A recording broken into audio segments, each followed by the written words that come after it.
Ladies and gentlemen of the EPW, my name is Tanner McDavid, and I'm joined by the EPW SmackDown Intercontinental Champion, Derrick Epps. What's up, y'all? How you doing?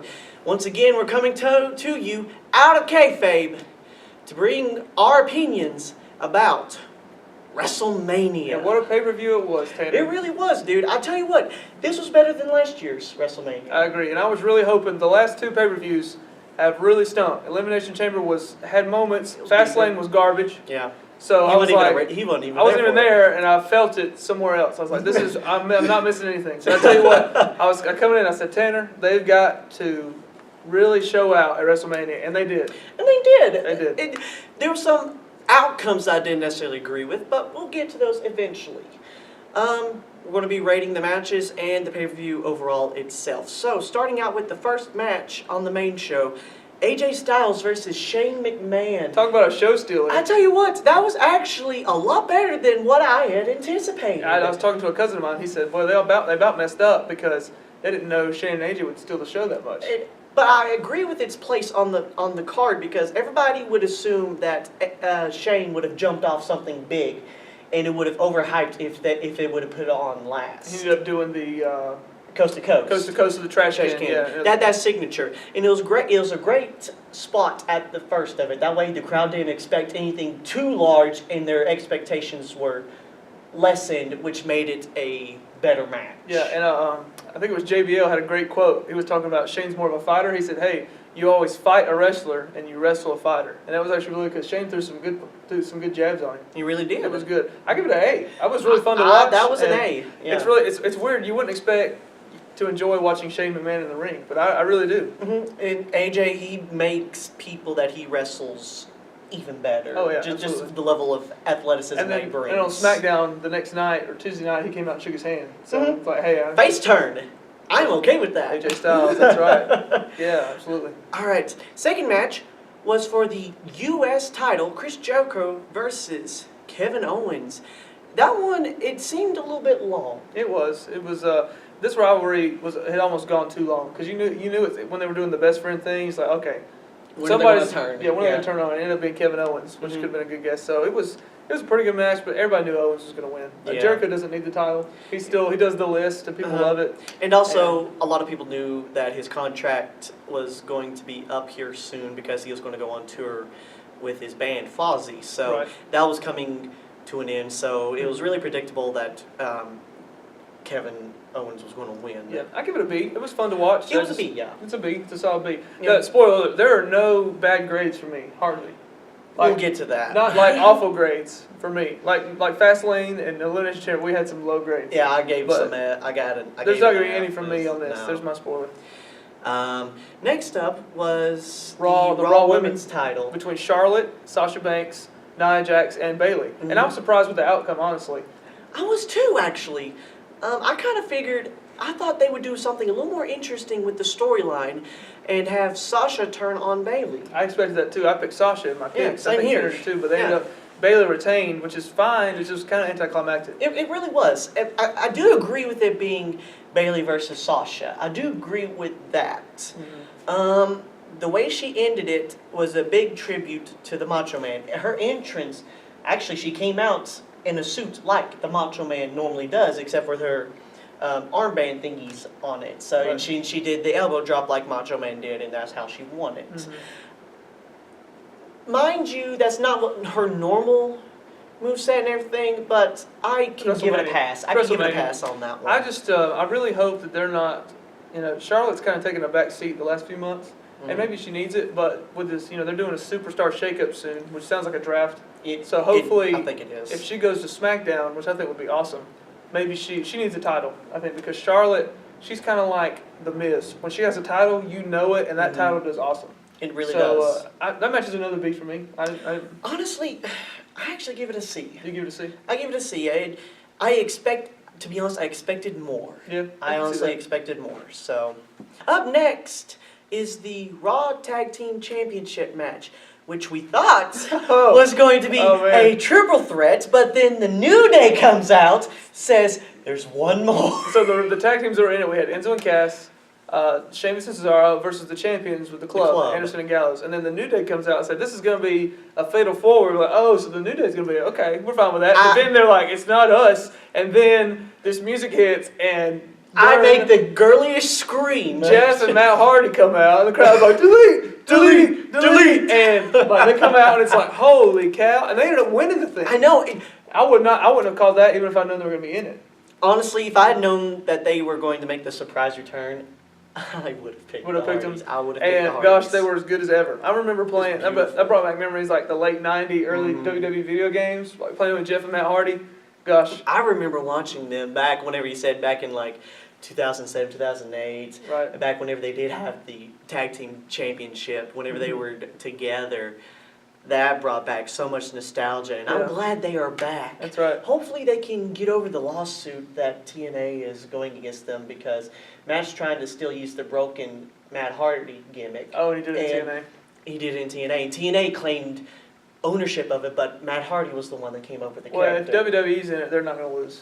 So hopefully they'll get that resolved soon. And the highlights of the match, Matt Hardy did a twist of fate from the top of the ladder. And then Jeff did a swanton. He sets up this ladder. 20-foot ladder. Cesaro and Sheamus were laying on this. That's like, I know what he's doing. Yeah, swanton. It was like, you see him setting, I was like, oh my gosh, swanton coming. It was perfect. He landed it perfectly. Beautiful. And Matt Hardy's on top. I was like, oh, he's actually going to win. Like I figured like maybe something would happen and maybe Enzo and Cass would win. I picked Enzo and Cass. But, I picked the club. I figured if it was just those three, it would have been the club. But wow, we're happy. We're okay. A+. A+.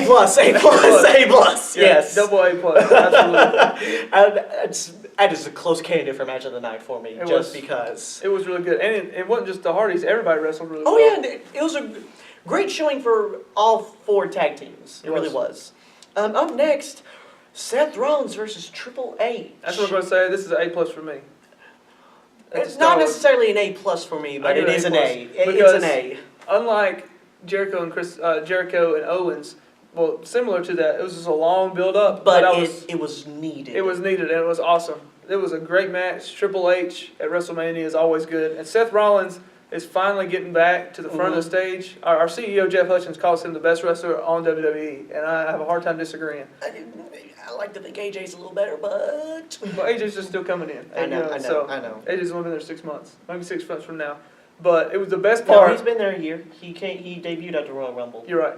But the best part for me was Stephanie was not really trying to interfere, but she was on the side of the side of the ring. She grabbed the hammer from... She grabbed the hammer from Seth Rollins, but Triple H went to run against Seth, and Seth moved, and Triple H knocked Stephanie off as she goes through a table. Well, first of all, he manages to stop, and then he turns around to a super kick, and then he falls into her. That's right. It's just like, it was beautiful. Stephanie McMahon goes through a table. It was the best thing ever. And this caused one of the biggest pops, other than the Hardys returning, out of the EPW crew. It was a huge pop. Because that's the last thing you expect. And I loved it. And she's out for a while, which brings up the man who is now GM of Raw, Kurt Angle. That's right.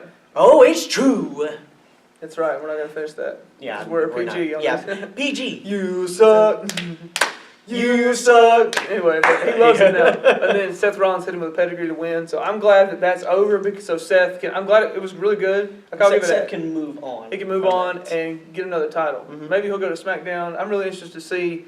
We might just need to do a video after next week just to see what happens with the superstars. We might do a retrospective on the draft. Little side rabbit. They're doing this because Raw sucks right now. It really does, but they got some good teams, good people that just came up. Their stories stink. The stories do stink. So they need to shake up the writers. That's what it needs. And to have SmackDown the prominent one, it's never happened.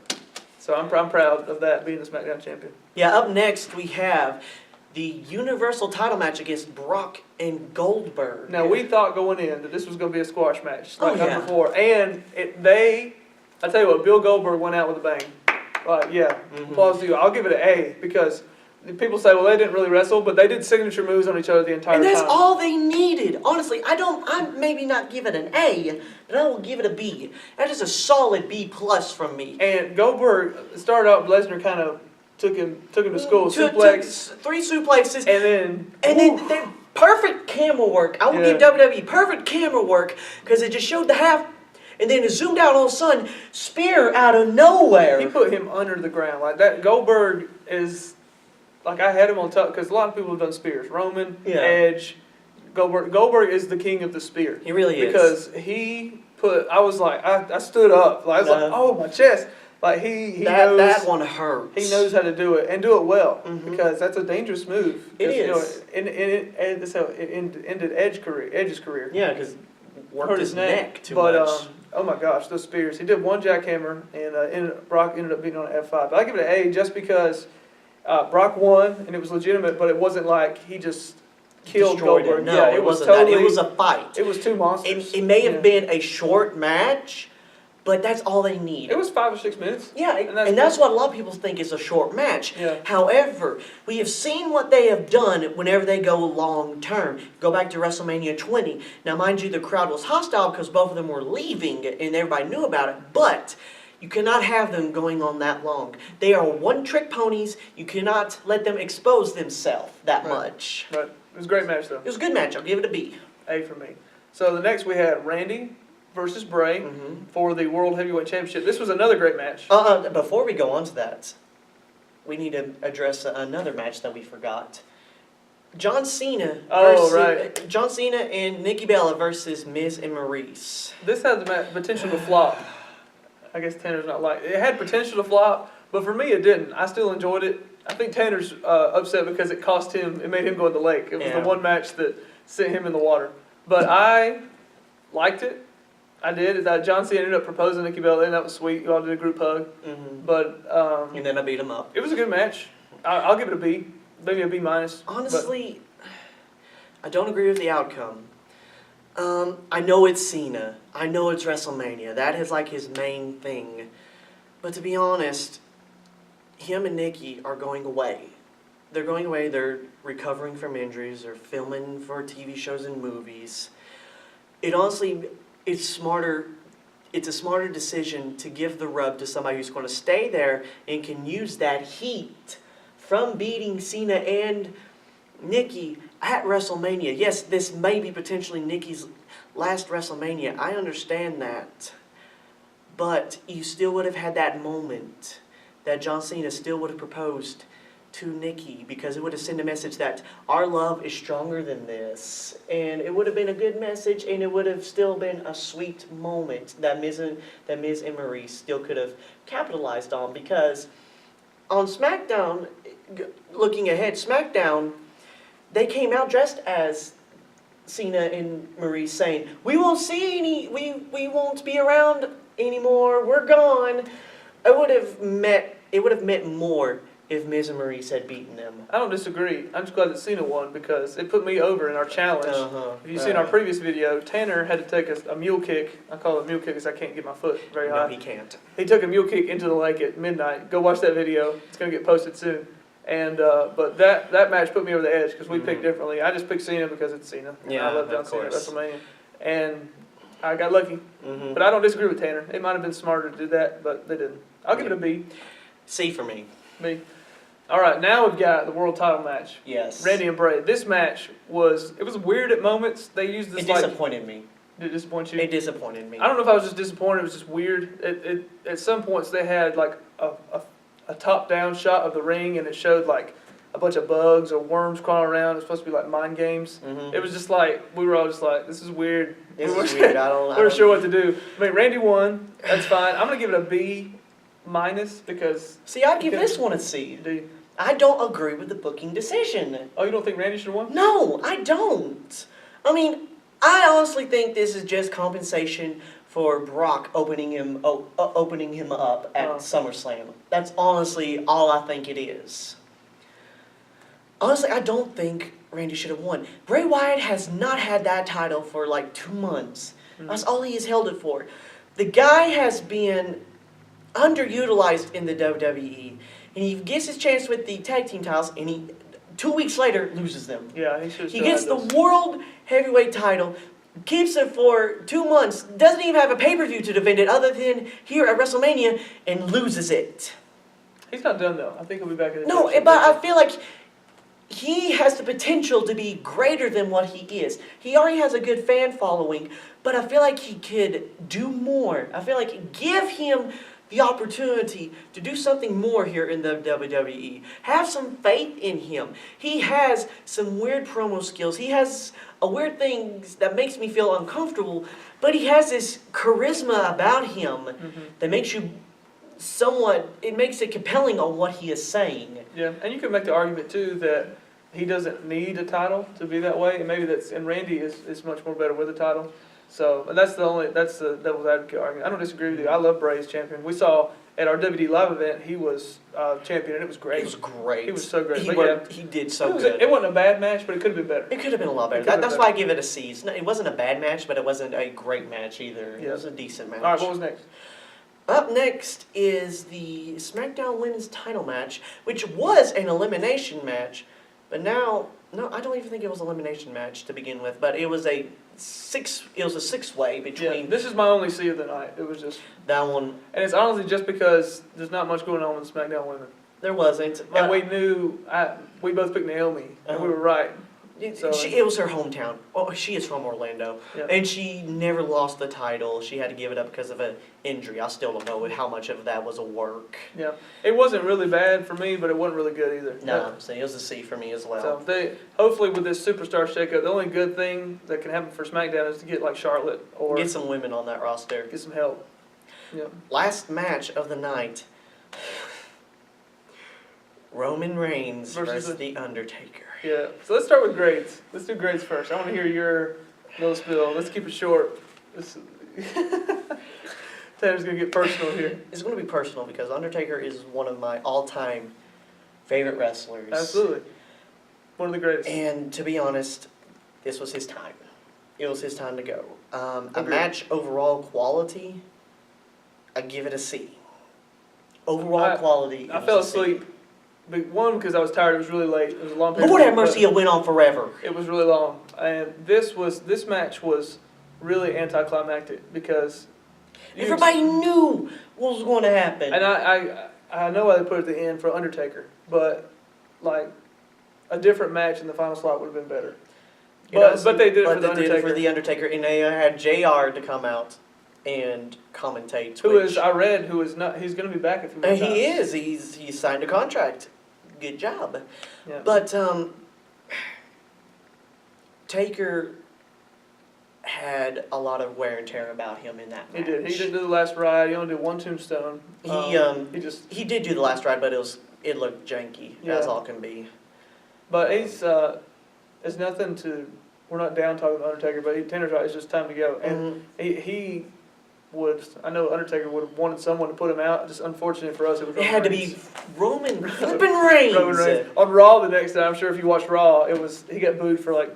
He got booed for days and half an hour. He got cussed at. They didn't even try to bleep it out. Yeah. And Lord have mercy. And honestly, it was one of his best promos. He only said 5 words. But they had him. He had them eating out of the palm of his hands. Yep, so. And I swear to goodness, they better turn him heel. If they don't, and they still portray him as a babyface, which they're already hinting at because Corey Graves said, this WrestleMania crowd, this after WrestleMania crowd, they're really polarizing. They cheer for the people they normally boo and boo the people they normally cheer. No, we have been booing Roman Reigns for over 2 years, maybe longer. I'll tell you what I want to see would be good for Roman Reigns if we get all the Shield back on one show. And I'm not saying they become the Shield again, but if they start their rivalry again, that's when I could handle Roman Reigns. When he was wrestling Dean or wrestling Seth. Nah, even then. I liked that. Even then, I still could not stand Roman Reigns because they were pushing him so hard. Yeah. And they still are because they are going to push him against Brock Lesnar. And turn him heel! I'm tired of this. Turn him heel and then I wouldn't hate him as much. Give me a reason to actually boo him other than the fact that he's getting pushed to high heaven by the WWE. Give me a legit story reason to boo him. It doesn't bother me as bad. But I do agree. But I do want to... I give that one a B-. This one's a C. But I do want to say this on the behalf of Undertaker. You were one of the main reasons why I started watching WWE. You were one of the characters I was first introduced whenever I was watching it at the time. I watched you through the years, caught all the SmackDowns that you were on. Managed to catch highlights of Wrestlemania whenever you fought. I was shocked, almost shed tears whenever you was beaten by Brock. And last Sunday, it was a somber moment, to be honest. He started folding up his coat and hat and everything. You just knew. Yeah, took his gloves off, left him in the ring. It was done. It Well, was a bittersweet moment. Nothing to be sad about, honestly. No, because he had a great run, and a sign that he is definitely done. The man never breaks kayfabe. He is an old school guy. Never believed in breaking kayfabe. If you are in that character, you do not break it. The closest he ever came was with Ric Flair at his retirement. You knew he was done after he folded up and everything. He went to his real life, Michelle McCool, and kissed her. Yep. Broke kayfabe for that moment, and it was bittersweet. But again, with the hashtags that were going on Twitter, I definitely want to say thank you, Taker. You're the best. But overall grade of WrestleMania. For me, it's an A. I tell you, for me, it was just a relief to watch a great pay-per-view. It's been a long time, it feels like. And we had a great party. Mason retained. The first time. Retained and it was fun to watch. Oh, yeah. And, people say, well, he's got Jeff in his corner. It's like, well, yeah, why would you not use your uncle as the CEO to help you make picks? I mean, this man uses his father figure. I mean, I'm just saying. We're not going to get into that tonight. But it was an A for me. I really, really enjoyed it. I give it a B+. Great matches overall. I had some low moments with the C's, but it was overall a great pay-per-view. The low moments were much higher than the other low moments of the past. Yes. Past few months. WrestleMania 32, it blew that one out of the water. Yep. Honestly, it was a better one. And at that moment, I thought it was pretty good with Shane, but after collecting my thoughts, to be honest, I give that one like a C-. This one, it's a B+. All right. So it's exciting to see what's going to happen next week with the Superstar Shakeup.